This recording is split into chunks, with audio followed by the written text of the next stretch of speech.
Dvarai svarbi ir neatsiejama Klaipėdos miesto istorijos dalis. Laidoje papasakosime apie svarbiausius uostamiesčio dvarus. Apsilankysime buvusiame fabrike, kitaip dar vadinamoje Fanergėje, ir susipažinsime su čia kuriančiais jaunaisiais menininkais.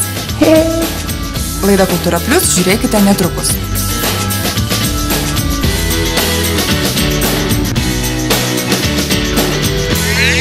Sveiki, su jumis sveikinasi laida Kultūra Plius. Dvarai neatsiejama kultūros ir istorijos dalis. Dabartinėje Klaipėdos miesto teritorijoje seniau buvo 31 dvaras. Deja, šiandien jų liko mažiau nei pusė. Šiandien laidoje papasakosime apie žinomiausius Klaipėdos dvarus. Kokius žinote Klaipėdos dvarus? Klaipėdoje nežinau. Dvarus? Ne. Klaipėdos dvarus. Sendvaris. Paskui yra dvaras prie šito, kaip jisai buvusio, kaip jis vadinasi, užmiršau, Tauralaukį. Jo. Ir paskui yra muzikos mokykla Balsio. Dvarus. Dvarus ar dvarus? Dvarus? Taip. Klaipėdos miestą praeityje supo labai daug dvarų. Nors tai kiekvieno stambesnio miesto natūrali aplinka, tačiau Klaipėdos atvejis išskirtinis tuo, kad daugiau nei 500 mečius čia gyvuoja uostas. Daugelio uostamiesčio dvarų kūrimasis bei vystimasis priklausė nuo uosto, jų klestėjimas buvo paskatintas jūrų prekybos augimo. Kaip ir kiekviena, sakykime, pilis,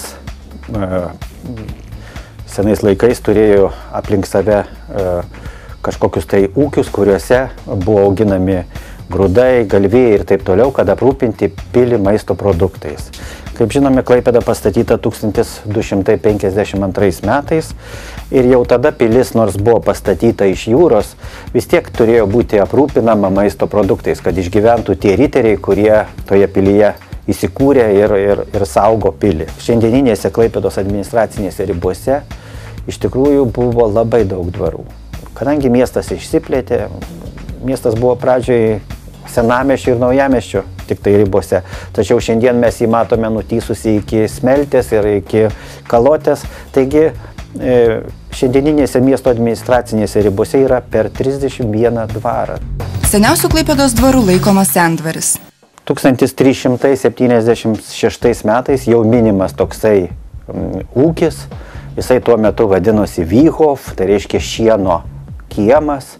Kitaip sakant, pirmiausia buvo matyti paskirtis aprūpinti šienų žirgus ir taip toliau. Daugelis mokslininkų bando teigti, kad Sendvaris radosi toje vietoje, kur buvo įkurtas pirmasis Klaipėdos vandens malūnas. Ir kad šiandieninis malūnas prie malūno tvenkinio, taip vadinamo sovietiniais metais Trinyčių prūdo, šis malūnas ir galėjęs būti tas pirmasis Klaipėdos malūnas, pastatytas 1257 metais. Jei pavyktų šį faktą įrodyti, šį malūną galėtume laikyti seniausių malūnų Lietuvos teritorijoje. Beje, Sendvarį galėtume laikyti ir pirmojų dvarų mažojoje Lietuvoje. Šis dvaras įsikūrė tuo metu, kai dar vyko karai su Lietuva, su žemaičiais. Žemaičiai nekartą buvo atėję ir sudeginę malūną. Apie Sendvarį nekalbama, bet garantuotai ir Sendvaris nukentėjo, nes buvo pakeliui į Klaipėdą.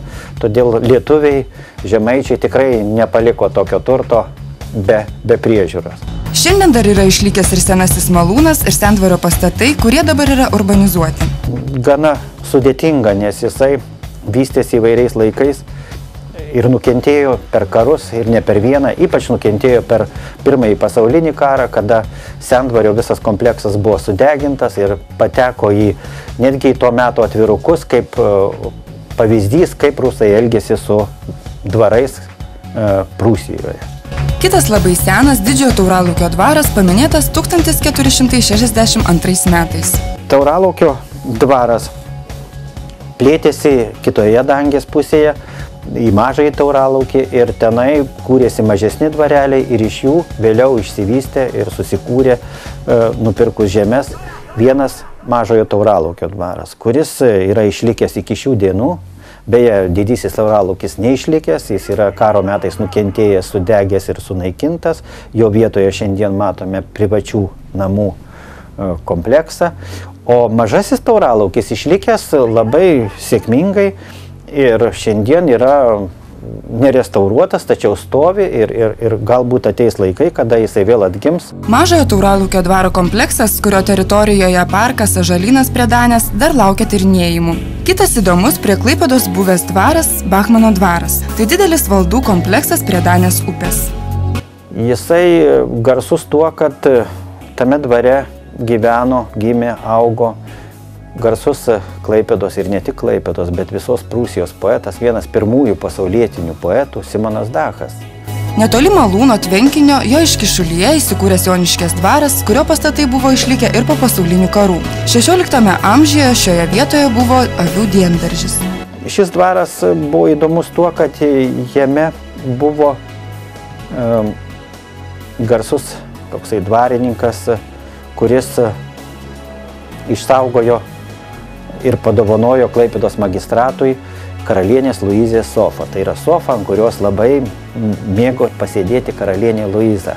Ir ši sofa padovanota magistratui daugelį metų buvo pačiame magistrate ir išleistas netgi atvirukas skirtas šitai dovanai. Magistrato, reiškia, salėje pagrindinėje stovi karalienės Luizos sofa. Pietinėje miesto dalyje taip pat buvo nemažai dvarų. Nors šioje teritorijoje jie buvo kuklesni, tačiau čia išsiskiria Rumpiškės dvaras beveik viduryje tarp Kuršių marių ir Sendvario. Dvaro interjere mes matome labai seną židinį, tokį židinį, kokie yra buvę labai populiarūs prancūzų pilyse. Jisai yra išlikęs, išlikusi ir vestibiulio nemaža dalis, ir laiptinė, drožti laiptai. Gali būti, kad tai yra 18 amžiaus pirmosios pusės pjaustiniai, interjeras ir veranda netgi. Norint susipažinti su vidiniu dvarų interjeru, reikėtų apsilankyti Rumpiškės dvare, kur šiandien yra įsikūrusi Adomo Brako dailės mokykla. Dar vienas įspūdingas Klaipėdos dvaras, kuriame šiandien įsikūrusi Eduardo Balsio menų gimnazija, Gedminų dvaras. Tai didžiulis dvaras, įspūdingas, restauruotas. Aišku, pristatant priestatą buvo truputėlį apgadinta, buvo panaikintas labai gražus barokinis fasadas. Šiaurinėje pusėje buvo nugriauti ūkiniai pastatai, koplytėlė ir aplink dvarą buvo gražus parkas, buvo tvenkinys dirbtinai padarytas, buvo diegiamas naujausios technologijos ne tik žemės ūkyje, tačiau ir gyvulininkystėje, buvo parvežami galvėjai, produktyviausi galvėjai net iš Olandijos, ir čia buvo jie, reiškia, pritaikomi auginimui jų. Ir tai tikrai buvo progresyvūs dvarai. Kiek atokiau nuo miesto buvo įkurtas Naujadvaris, buvęs Gedminų dvaro palivarkas. Jame įsikūrė didžiosios Lietuvos didikų Zubovų palikuonis.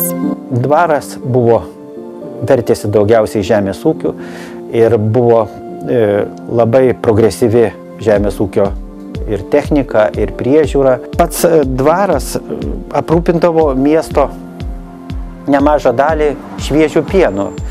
Atveždavo, reiškia, pamelždavo labai anksti ryte karves ir specialus arkliais traukiamas toksai vežimas, kuriame buvo užrašyta šviežias pienas, atvažiuodavo į senamiestį ir šviežias pienas iš karto būdavo parduodamas gyventojams. Šiuo metu Naujadvario vietoje yra didelis prekybos centras.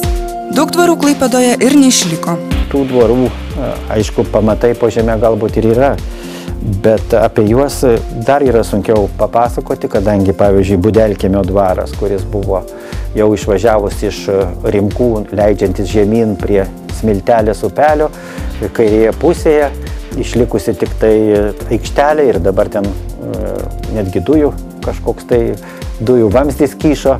Dvarų meno pusė, dvarų interjerai, dvarų paveikslai nėra iki šiol dar ši tema iki galo, netgi galima sakyti, net nepradėta nagrinėti, kadangi palikimas yra labai mažas, fotografijų nėra ir mes sužinome apie dvarų interjerus, apie paveikslus, apie kas tenai kabėjo, kas ten buvo tik tai iš pasakojimų. Šiandien yra išlikę maždaug pusė Klaipėdos dvarų. Tai dauguma dvarų, ypač dabartinio miesto pakraščiuose, yra sunaikinti ir jų išlikę arba tik tai pavieniai fragmentai, arba jie yra smarkiai, sakysim, pertvarkyti, transformuoti, pakeisti, perstatyti. Tačiau turime ir keletą visiškai neblogai išlikusių, kurie yra pritaikyti dabartiniam naudojimui ir ateityje aš manau, kad dar keletą reikėtų įtraukti į sąrašus, įrašyti į kultūros vertybių registrą ir juos taip pat pritaikyti. Tai vienas iš tokių dabar turbūt pačiu aktualiausių mums yra Mažojo Tauralaukio dvaras, kuris iki šiol nebuvo įtrauktas į vertybių registrą, todėl jo aplinka buvo užstatyta keliaaukščiais, ne tik tai vienaaukščiais, bet ir ten 3-4 aukštų namais. Ir dėl to tas dvaro teritorija, sakysim, iš esmės iš dalies yra apnaikinta, yra užversti keletas buvusių tvenkinių. Tai mes ruošiamės nustatyti teritoriją, patvirtinti režimą, restauracinį be abejo.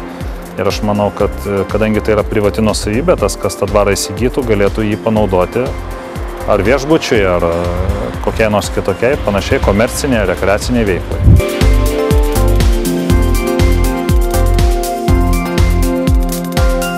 Netrukus apsilankysime Klaipėdos loftuose, vadinamoje Fanerkėje, ir susipažinsime su čia kuriančiais jaunais menininkais. O dabar Baltikum televizijos eteryje reklama.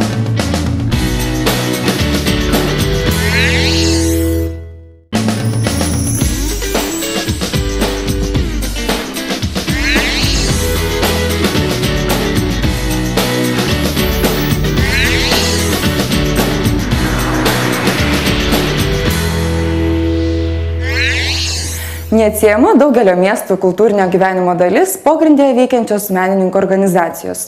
Pastaruoju metu labai išpopuliarėjo loftų kultūra. Tai buvusių fabrikų teritorijoje veikiantis menininkų judėjimas. Kviečiu šiandien apsilankyti žinomoje Klaipėdos Fanerkėje ir susipažinti su čia veikiančiais jaunaisiais menininkais. Viešoji įstaiga tema tai tarptautinė eksperimentinė meno akcija, kurią įkūrė jaunų menininkų grupė. Viskas prasidėjo nuo to, jog Linas Klimavičius grįžęs iš Olandijos ieškojo erdvės meniniam dirbtuvėm. Kai pažįstami pasiūlė įsikurti buvusioje fabriko patalpose, jis pasikvietęs dar kelis pažįstamus pradėjo kūrybinę savo veiklą. Grįžom visi į Klaipėdą ir pradėjom tokį rinkti žmonės tiesiog į šitą visą reikalą. Nu tai va, pažįstami pagrindė, ta prasme, menininkai irgi Dovydas, užsienį irgi daug metų dirbo ir taip toliau.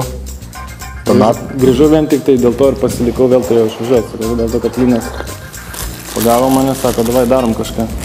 Viskas ir pasilikau čia. Būčiau išvažiavęs jau, karinė fabrika. Jeigu nebūtų taip viskas išsirutulioję, tai būtumėm išsivažinėję kas savo. O kadangi... Traukos toksai objektas, kur visus žmonės traukia. Kadangi dar Klaipėdos patriotai esam ir šiaip klaipėdiečiai iš gimimo ir iš prigimimo, tai norės iki šiol tai kažką tai nuveikti Klaipėdos labai. Meno, kultūros, ta prasme, konkrečiai orientuota į Klaipėdą. Pasidalinę patalpomis ir ten įsirengę studijas, menininkai apie savo veiklos pradžią oficialiai paskelbė 2009 rugsėjo 4 dieną fabrike surengdami šventę visiems čia kuriantiems. Na ir nuo rugsėjo 4 jau prasidėjo ir tokie renginiai, buvo obuiliukai, ta prasme, derliaus nuėmimo šventė. Ten su Benu Šarka yra fotosesija, Andrius Kesgilas, ten Beno Šarka. Nu, va, buvo spektaklių visokių. Šiose erdvėse kuria bene visų meno šakų menininkai, dailininkai, skulptoriai, muzikantai, dizaineriai ir aktoriai. Čia yra pagrindinė veikla, tik darbai yra, kad pragyvent galėtų. Pagrindinė veikla yra čia. Čia mes kuriam. Fabriko teritorijoje kuriantys menininkai praleidžia nemažai laiko. Per dieną jie čia būtinai užsuka bent porai valandų. Jeigu dirbi kažkokį tai oficialų darbą, tai kas padirba, atvažiuoja po darbo arba prieš darbą. Bet kadangi mes esam tokie žmonės, kad mes nedirbam nuo 8 iki 5, o šiaip tai čia kiekvieną dieną. Bent jau Dovydas, aš ir Linas, mes čia mirkstam kiekvieną dieną, galvojam, kaip čia ką daryti. Va, Henrikas studijas dabar baigė, irgi turbūt galvos kiekvieną dieną čia. Per gana trumpą laiką menininkai įgyvendino nemažai skirtingų projektų. Tai buvo obolių ta vadinama derliaus šventė. čia irgi buvo renginys ir jam sessionas vyko, grojo džiazas. Paskui buvo Lino vestuvės. Vestuvių irgi buvo kaip renginys, nes čia buvo nudekoruota visą šitą patalpą, čia ir gyvom gėlėm ir augalais ir taip toliau, ir maistas buvo, grojom kabine. Jo, paskui buvo atvažiavę iš Vilniaus ir iš New Yorko toks projektas, kaip minėjau, Dalius Najokaitis buvo atvažiavęs, New York'e dabar gyvena būgnininkas, su juo atvažiavo Liudas Mackūnas, Dovydas Tlomokas, Dima Galovanov. Jie grojo čia tokį avangardinę muziką. Mes kartu paskui antrą dalį, tarpsme 2 dalių koncertas buvo. Antrą dalį prisijungė ir Klaipėdos muzikantas čia surinkau. Ir buvo kūriama muzika vietoj pagal ženklus Daliaus. Jisai rodė ten, nuo A iki Z buvo sukurta muzika ant scenos iš karto vietoj gyvai. Yra susitarimas, kai yra kažkoks renginys ar kažkokia bendra veikla, visi apsijungia, ta prasme, kas reziduoja šičia, turi prisidėti, ne tai, kad turi, bet tai čia pagrindinė iniciatyva ir yra tokia, kad žmonės, kurie čia reziduoja, kad jie prisijungtų, dalyvautų ir galvotų, kaip tas renginys gali būti meniškesnis ir kultūriškesnis, tuo atveju, kai prisijungia. Ir ne tik, ir šiaip žmonės, kurie ateina čia lankosi patys, jie dasideda. Idėjų renginiams, veiklai, kūrybai suteikia ir pati aplinka, kurioje jie kuria, ir patirtis. Idėjų šiaip yra jų labai daug ir per studijų metu susikaupusių pas kiekvieną turbūt ir ten kas keliavęs yra, kas kur ko matęs yra.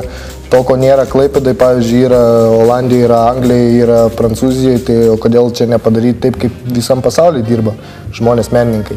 Čia yra darbas, šiaip realiai paėmus. Tai visi tokie projektai, tų koncertų rengimas, spektaklių ir taip toliau, čia yra darbas, kurį dirba visam pasaulio menininkai. Taip pat ir Lietuvoje, bet jie kai kurie net yra nepastebimi ar neįvertinti Lietuvoje. Šioje erdvėje menininkai kuria tai, ką jie nori, o ne ko reikalauja klientai. Tai dabar mes paėmėm ir įkūrėm tokią erdvę ir pasakėm, kad bus taip, kaip mes padarysim, kad tai yra kažkokia tai kultūra, kažkoks tai menas ir žmonės atėję turi į tai žiūrėti, o ne kad menininkai linksmintų bevalgančius restorane žmonės ir taip tas koncertas jisai praranda savo vertę. Čia pastoviai vyksta veiksmas, ateina žmonės, mato, kad pastoviai kažkas kažką daro ir tai uždega ir kitus žmonės labai pritraukia. Tai jo, tai čia gaunas kaip komuna, čia mes esame menininkų komuna, nes mes viską darom savom jėgom. Nei ten iš šalies reikalaujam kažkokių tai investicijų, aišku, jų gal netgi reikėtų, kad ten paramos. Informacija apie čia vykdomą veiklą sparčiai sklinda iš lūpų į lūpas. Ir patys menininkai apie savo įgyvendinamus projektus, kurie yra netradiciniai, neįprasti, skelbia internetiniuose portaluose. Pagrindinis kriterijus yra toks, kad klaipėdiečiams duoti tai, ko jie negauna normaliai iš kažkokių tai Klaipėdos renginių, kažkokios tai kultūros, meno, kad galėtų ateiti, pasižiūrėti nemokamai, tarkim, pas mus, pabendrauti, kad atsirastų tokia Klaipėdai žmonių grupė, kuri domėtųsi kažkom tai daugiau negu kad nueiti į Kyvį, pasiklausyti ten kažko tai ir pašokti. Nors daugelį projektų jie organizuoja vienydami bendras jėgas, tačiau fabrike įsikūrusiose studijose ir dirbtuvėse kuria individualiai. Kęstutis Sova, esantis temoje kone nuo pat pradžių, dirba savo muzikinėje studijoje. Groju, kurių muziką, kurių kažkokius tai projektus, kurios galėtų čia įgyveninti ir ne tik čia, kad apsijungtų visas temos kolektyvas, tiek dizaineriai, tiek dailininkai, tiek teatralai. Apskritai, kad gautųsi kažkoks bendras produktas, toksai meninis, kultūrinis kažkoks tai. Džiazą, eksperimentinę muziką, avangardą. Atspirties taškas tai yra džiazo muzika, nes tą mokiausi, pasaulyje žiūrėjau, kaip chebra groja, kaip įgyvendina savo projektus, kaip skleidžia savo muziką ir skleidžia tą žinią per muziką, ką nori pasakyti žiūrovui ir klientui ir klausytojui. Skulptūros studijas Vilniaus dailės akademijoje baigęs Dovydas Klimavičius savo dirbtuvėse kuria nuo temos gyvavimo pradžios. Linas pakvietė kartu jungtis, radom kažkokią bendrą kalbą žinojo, kad aš galiu kažką daryti ir padėti, prasme, aplinką tvarkyti, menus daryti. Tai va, dabar užsiminėjau, galim sakyti, savo laisvalgį, kaip čia leidžia. Darau dviračius, lentas dabar darau, tapau, skulptūras darau. Įpučiu dvasią šitiem namam, bandau įpūsti dvasią. Ateities projektų yra labai daug numatytų. Dabar, tarkim, čia yra šitą teritoriją, kur aš leidžiu savo laisvalaikį, darau tai, ką aš visada norėjau daryti, kurti, ta prasme. O šiaip šalimais dalyvauju su tarptautiniais projektais, važinėjame į Londoną, į Austriją, su nauju projektu su muzikantais. Darau skulptūras permatomas ir juose skulptūrose groja muzikantai. Tai va, dabar važinėjom, rodom žmonėm. Muzikos srityje, kurianti Akvilė Šmaižytė, temoje atsidūrė po vieno renginio. Patiko žmonės, jų darbai, aplinka. Taigi aš turiu čia savo studiją. Esu muzikos dainų autorė, taip pat turiu 2 projektus muzikinius.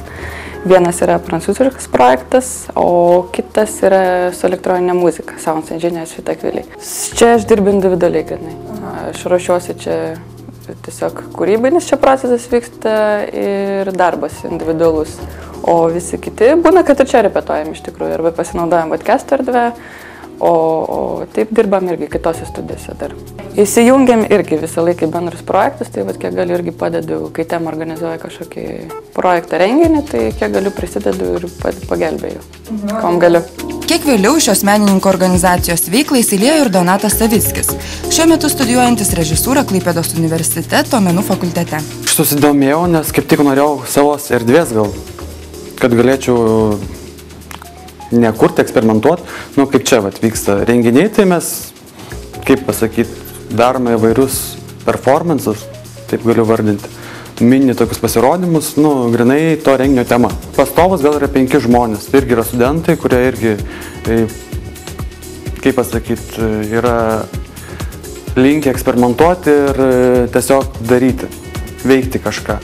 Nes šiaip tai nesėdėti, bet tiesiog kurti vietoje ir dabar. Jaunųjų kūrėjų ateities planuose gausybė meninių projektų. Liepos vidury bus spektaklis atliekamas, ten Kaminkrečia meilės istorija, iš Oslo, atvažiuos balerina ir klarnetistas. Jie bus toksai duetas jų pasirodymas. Ten su supinėm kažką sugalvosim, balerinai padarysim pilotą šokti. Balerina, tarp kitko, labai žymi ir taip toliau. Amerikai šoka, Osle šoka. Ir čia pašoks. Tai va, bus toksai Liepos vidury, o Liepos pabaigoje planuojam regio ir ska muzikos tokią dieną per jūros šventę. Kai kurie meninę fabriko erdvę vadina fanerkę, kuria prieš kelis dešimtmečius buvo vadintas panašus jaunimo kultūrinis judėjimas. Tik ne tose pačiose patalpose, o kitapus gatvės esančiame pastate. Kad nebūtų tas visas toksai nuvadalotas, nuvalkiotas toks kišimas žmogui į galvą, kad čia yra labai šaunu ir čia yra menas ar ten dar kažkas. Kad mąstytų savo galvą, jo, kas patinka, kas ne, daugiau. Duoti impulsą mąstymui žmogaus, kad jisai atėjęs pradėtų galvoti, kas, kur, kodėl aš čia niekada nesu tokio matęs, o kodėl. Paskui YouTube nueina, pačekina internete, o Lenkijoje kažkas panašaus vyksta, o netgi Olandijai. O Londone kiek tokių vietų, nu Vilniui netgi vyksta, čia Klaipėdai, kodėl nieko nebuvo. Tai va, čia pagrindinis tiklas yra žmogui duoti tą kabliuką, kad jisai pradėtų galvoti, biškį iš to tokio apsnūdusio kiauto išlįstų savo.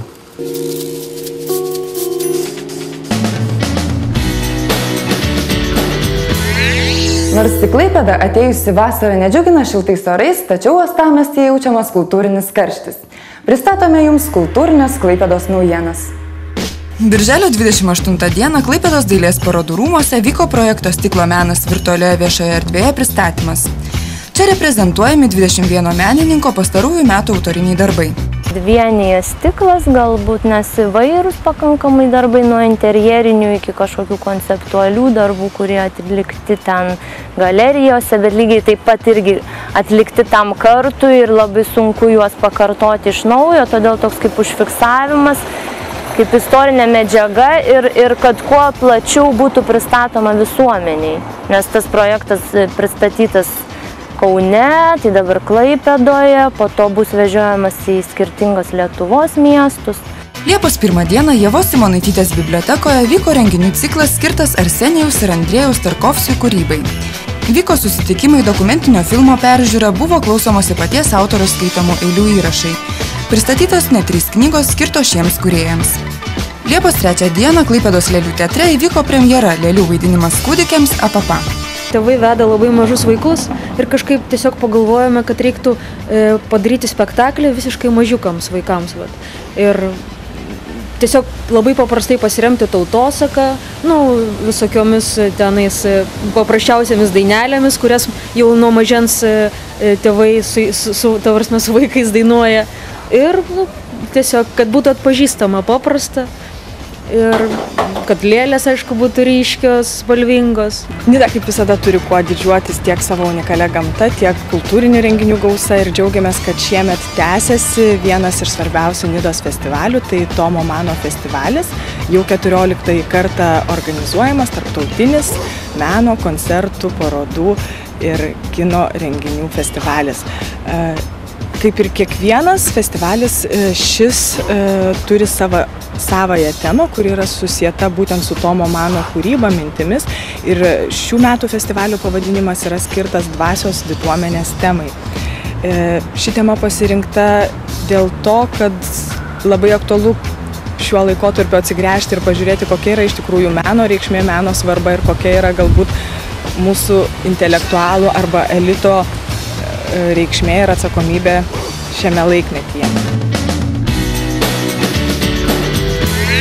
Šiandien papasakojame apie žymiausių Klaipėdos dvarų istoriją. Noriu užduoti konkurso klausimą susijusi su šia tema. Klaipėdos miesto teritorijoje šiandien yra išlikę ne visi kadaise buvę dvarai. Kiek dvarų iš viso istorikai suskaičiuoja buvus uostamiestyje?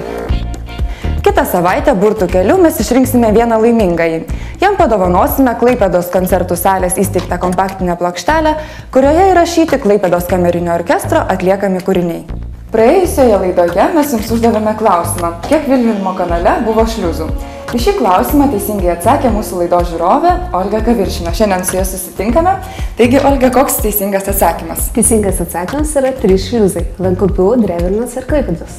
Šaunuolė, Olga, iš kur sužinojai atsakymą? Aš domiuosi jūsų laidą, žiūriu ir istoriją.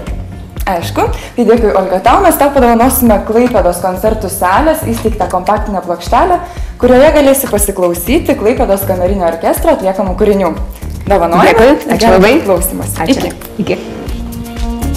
Šios savaitės konkurso nugalėtoja tapo Renata Martinėnaitė. Sveikiname.